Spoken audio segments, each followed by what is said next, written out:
meeting is now being recorded. So that we'll be able to provide you with the recorded content for the session just for your information. So before we get started, I would like to go ahead and introduce our speakers.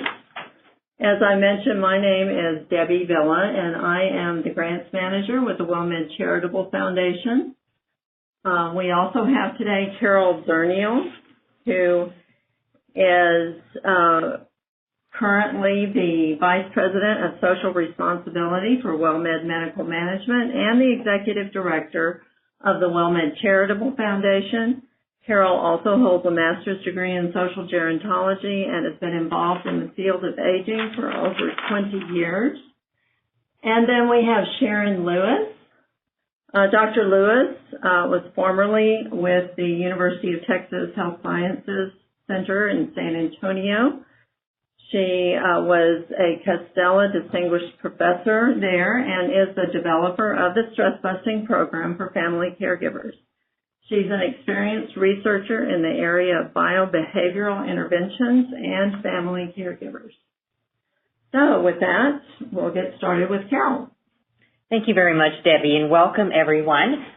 For information about the Stress Busting Program, which we have been doing for 7 years now, and we love it. The people that go through the program equally enjoy the program, and so we want to give you a little bit of background about stress busting. It is an evidence-based program, so what do I mean when I say evidence-based? It was developed by Dr. Lewis in a clinical setting, and then it has been tested and replicated in a community setting to see if we got the same results that came from the clinical setting. And the good news is we absolutely did. We've been getting the same results for the last 7 years. And this evidence-based program focuses, as you can see, on education, support, problem solving, and stress management for family caregivers. So the stress busting program, what's going to happen when someone goes through the program? Well, what is proven and we know is going to happen, and it's going to happen every time, is that stress is going to go down, anger and hostility is going to go down, anxiety is going to go down, and our participants report an improvement in quality of life. And what's interesting to note is that Dr. Lewis in her research originally looked at spousal caregivers, looking at caregivers who were children. Different people experience stress differently, but this program helps support all of the people in the relationship. So it doesn't matter if they're a spouse or a family member or a friend or someone actually who's working in the field. These are proven stress management techniques that are going to work for you as well. So why should you be interested in stress busting? We're thrilled that you're looking at more information, but let me give you a story of a caregiver. One day we had a caregiver in the building, and someone walked by and asked her, "How are you doing?" And she burst into tears. And she said, "You know, you're the first person who's asked me how I'm doing, as opposed to asking me how my husband was doing." She was the caregiver for her husband, and she had somehow become invisible in the whole process. And I think the stress busting program gives family members an opportunity to become visible again. It's a program that does something for them, and that's how you add value to your brand. You become a trusted resource because the family member knows that you see two people, that you see a family and a potential resident, and that you have involved them in something that you know is going to work, they know is going to work, they're going to feel the difference. And the family members are important because, as you know, all of our family members, we're decision makers. We are often the ones that need to make that final decision about entering a program, about entering a facility, and so they're really the gatekeepers for programs. The second benefit is driving new leads to your facility. So this is a program that can be either offered in your facility which means people are going to come and see where you are. They're going to see what you have to offer. They're going to get to know you, or you can offer this program out in the community. So if you're a facility that may be in a market with a lot of people, you could take it around to different places and let them get to know you, get to know your team, and introduce them to your facility. So this is a valuable program, and what we have found in doing this over the last few years is that we get positive word of mouth from this. Caregivers, once you help them, they're going to tell somebody else. They're going to tell their family members. So you know positive word of mouth is probably the most valuable form of marketing that you can do. And then the last one, which is going to help you internally, is improved communication. So participants learn to reframe how they think about their situation, and that can lead to less anxiety and anger. So already we've got better emotions when we're having interactions between your team and the family members. But they also get a skills building around communication.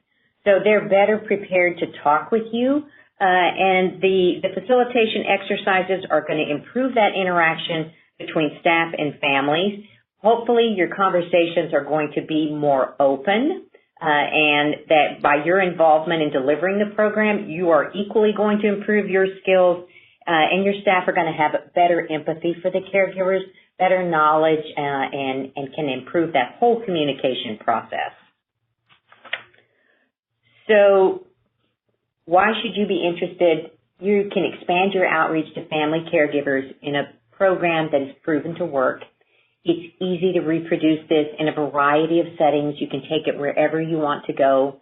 And then it becomes self-sustaining, because once you've been through the training, you can train as many people. If your staff turns over, you can train other people in this program, and you can train as many family members and offer as many classes as you would like.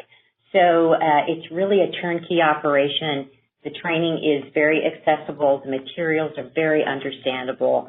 And it's my pleasure at this time to introduce Dr. Sharon Lewis, who is the developer of the program, to give you a little bit more background about the content of the program.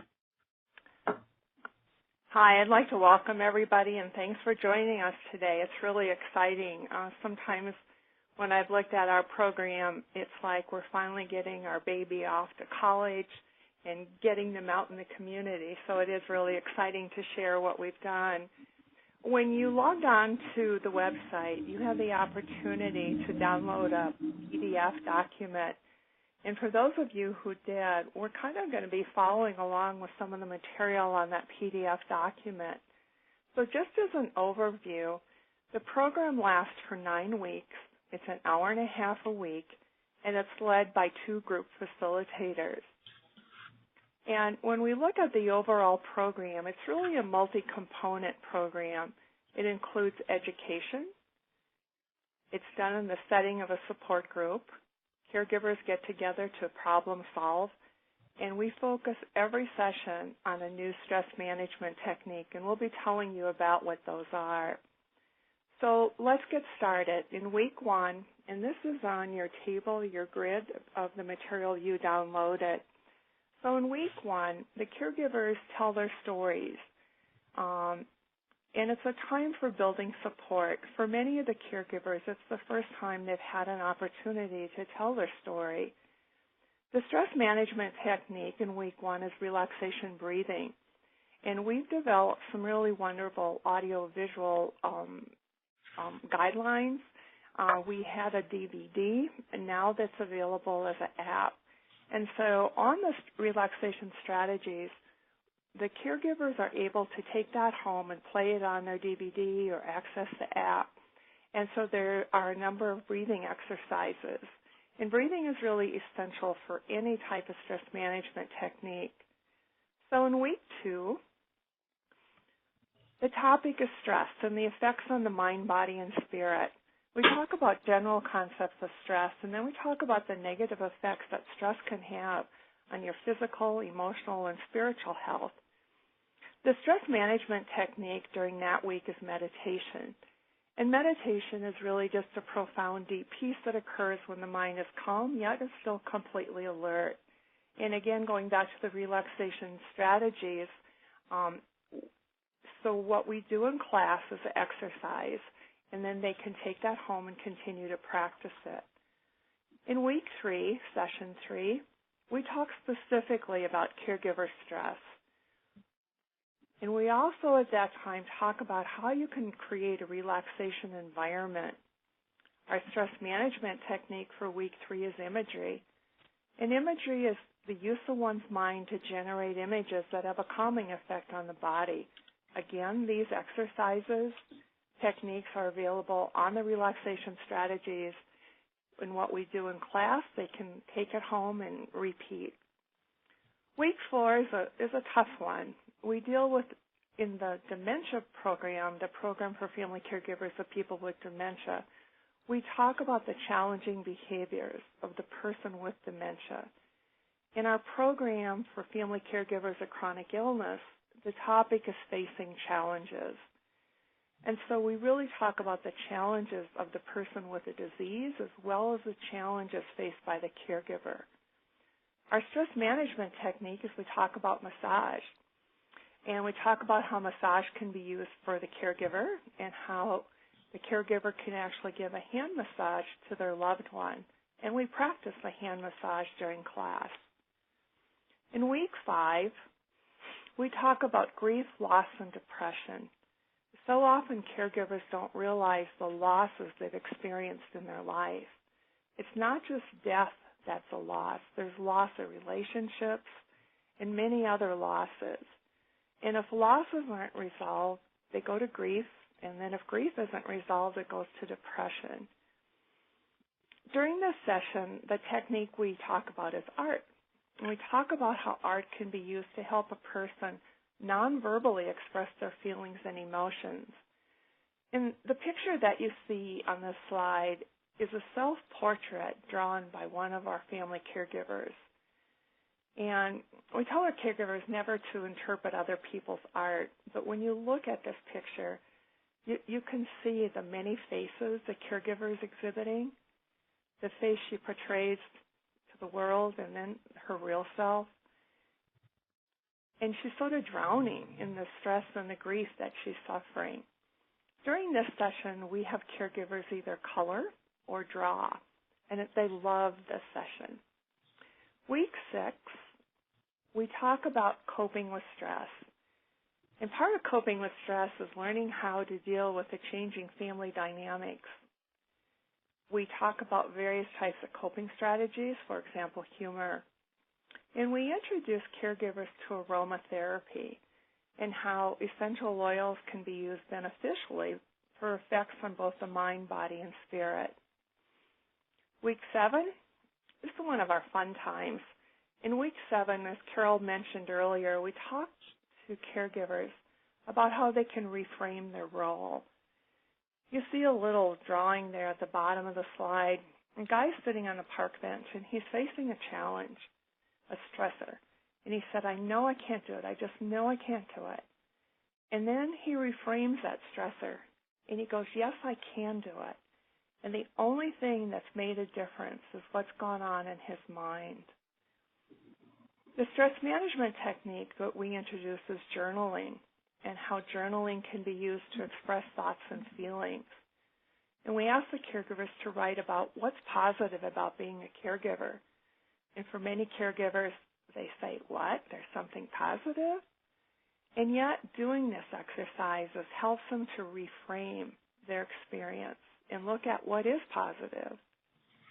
During week 8, we talk about taking care of yourself, what caregivers can do to promote better, healthy living. And so often, as was mentioned earlier by Carol, that the caregiver becomes the hidden victim or the invisible person. And during week 8, we talk about what can a caregiver do to develop a healthier lifestyle.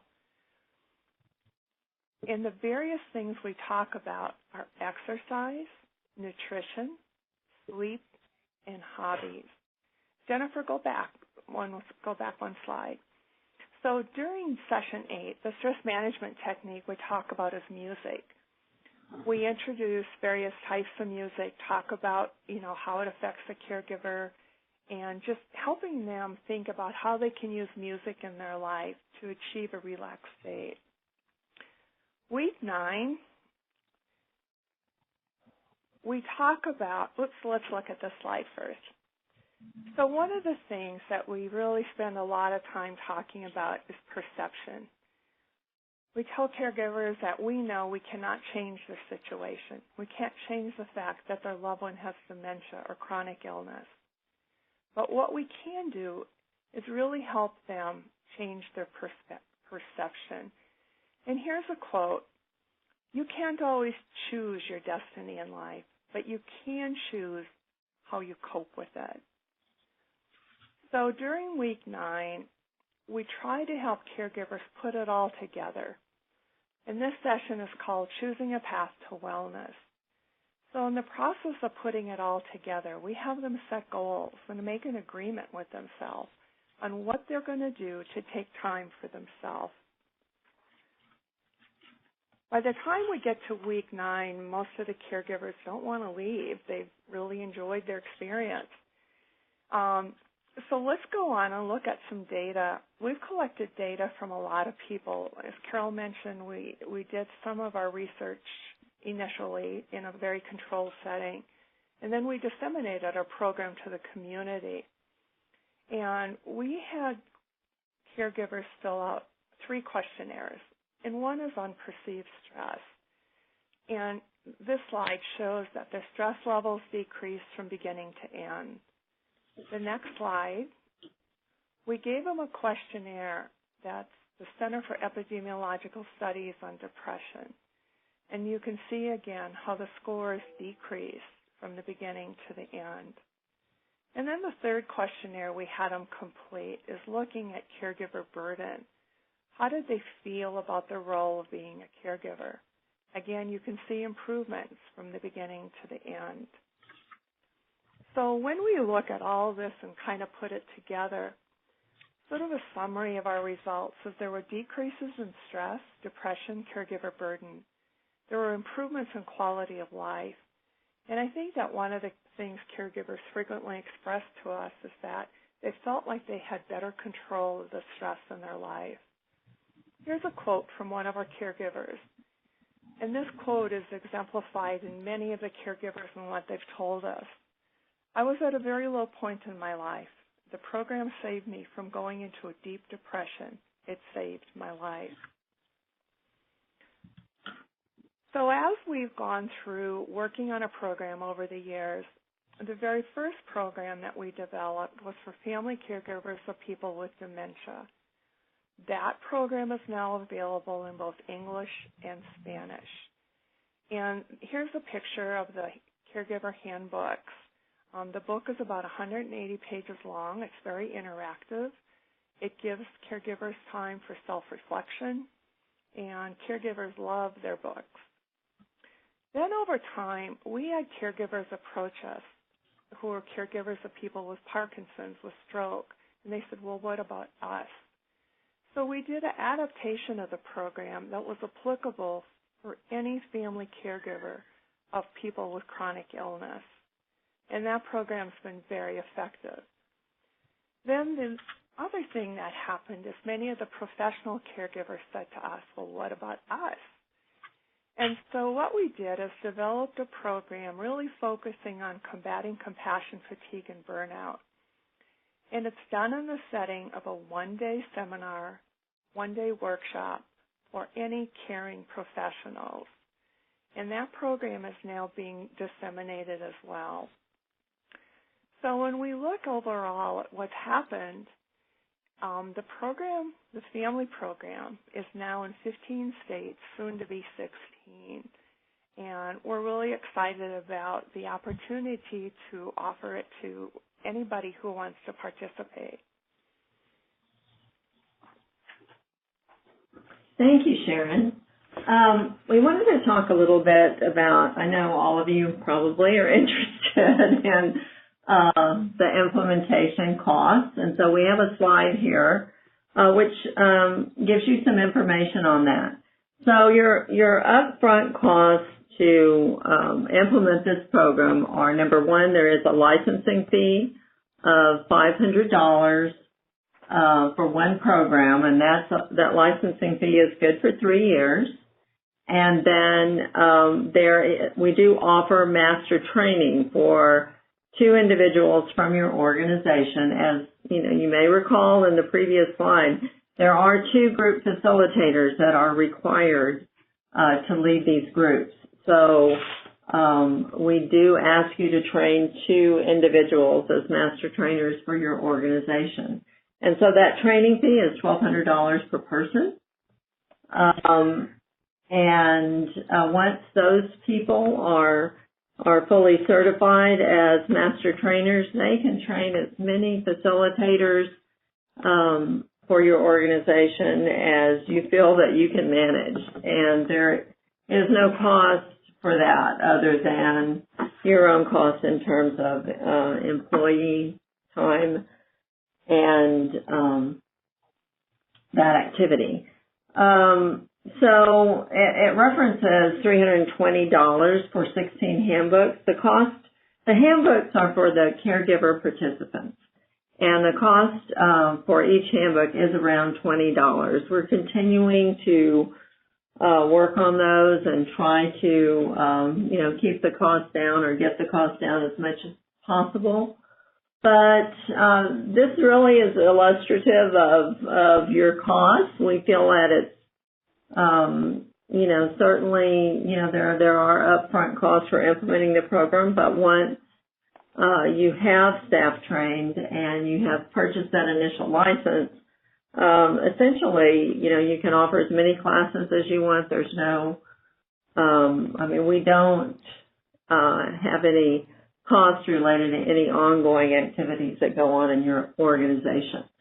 In year 4, if you're continuing the program, we would ask you to pay a renewal fee on your license.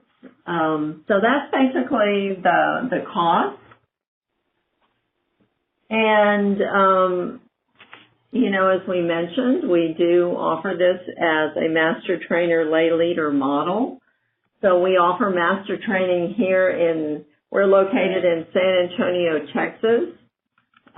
So you can either send staff here to us to be trained, or we are happy to work with you and other organizations to do on-site training in your area. And that information is all available on our website. That is referenced caregiverstressbusters.org.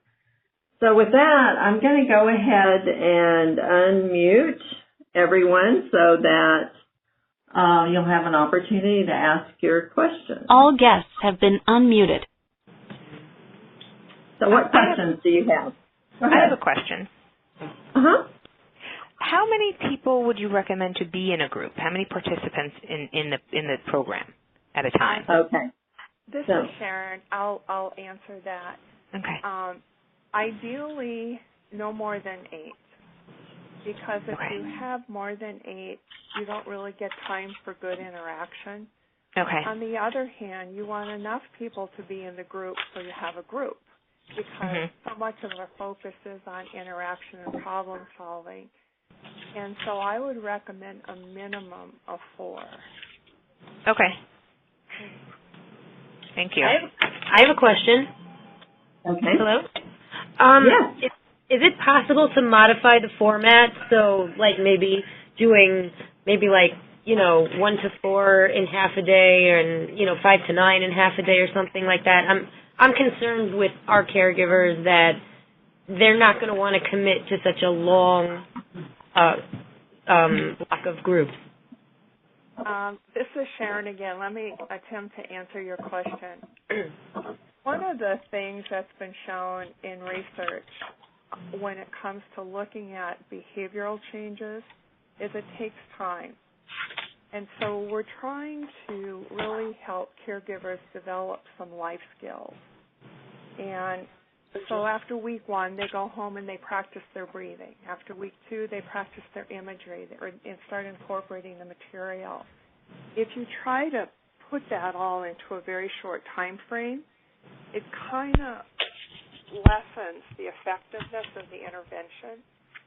The other thing that we have found is even though a lot of times caregivers are very hesitant up front to commit to 9 weeks, when 9 weeks are over, they don't want it to end.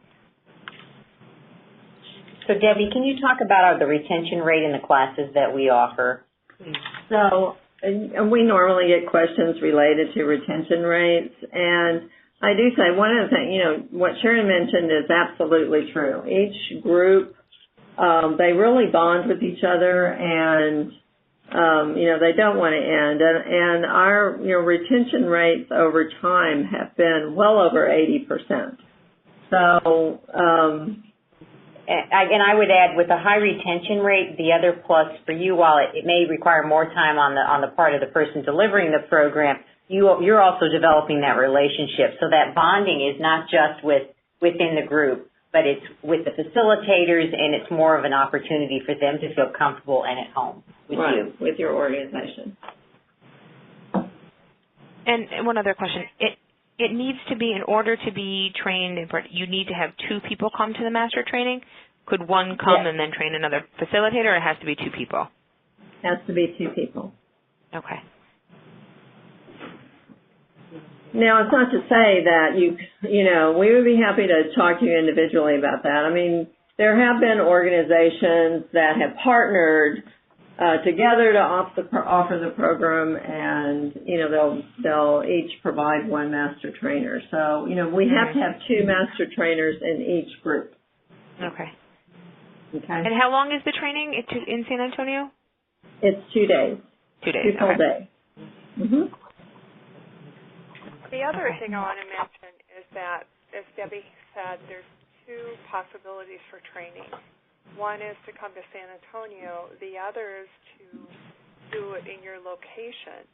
And people like from, let's just say, the Alzheimer's Association, long-term care facility, some people from a church have all partnered up together to offer it in a city, a location. And so then we can come to you and do the training. And what's the cost of having you come to to a facility? It really doesn't change your cost per se, except you're not paying the travel for your employees to come to us. We do offer that. I mean, we do request that you cover the training of the trainers that are going to come, that the group as a whole, cover the training cost or the travel costs for the trainers that come. Mm-hmm. Okay. So it pretty much evens out. Okay. I have a couple questions. Hello. Is there any program or support for participants who are so-called alumni of the 9-week training? You're saying that people at the end of the course don't want it to end, they don't want to leave. Is there a way to facilitate sort of ongoing support or connection for the participants? Yeah, we can provide you with ideas on how you could do that through your organization. We do have partners that do ongoing. They may do a quarterly reunion sort of event where they'll invite all the former graduates of the program and have an activity or something that will keep the groups together. And we also provide, as part of the training, we provide the facilitators with ideas about how to have that conversation with people, so that even though the facilitators may not be part of future meetings, maybe facilitating that communication between the caregivers that want to continue that relationship. Or offering space for them to come together as a group and meet and share refreshments and have social time together as an ongoing basis. And I'd like to add that we also provide support to the alumni of the organization who are trained. And so there's ongoing information and education for your team who would be trained as master trainers. Yeah. Great, thank you. And I'm also curious, if I may, you mentioned about the one-day workshop for clinicians or professional caregivers. How does that content kind of match the 9-week that you talked us through, and how do you sort of address what you said so correctly about the time that real behavioral change deserves and can take with only a one-day offering for clinicians who are dealing with the burnout and potential compassion fatigue that they face? This is Sharon. Let me attempt to answer your question. We realize that for people that are working, it's really important to try to condense this material, although that's not necessarily the ideal way to do it. But in the caring professional content, we focus on compassion fatigue and burnout. We talk about how assertive strategies can be used in a work setting. We talk about how positive thinking can change a person in their environment. And then we focus a lot of time focusing on what is me time. And in the professional program, they learn the same stress management techniques that the family caregivers do. In the state of Colorado, our program is now in, I think, almost every county in the state of Colorado, the professional program. One of the things, the University of New Mexico Hospital adopted this program about a year and a half ago. And what they are now doing for their staff that have been trained is that they have monthly, in the clinical units, they have monthly sessions, like little booster sessions, where they get together and sort of like use it as a team-building opportunity. So that kind of helps with looking at the long-term, trying to get those interventions in. Did that answer your question? It does, yeah. That's good enough for now. Thank you very much. Are there other questions?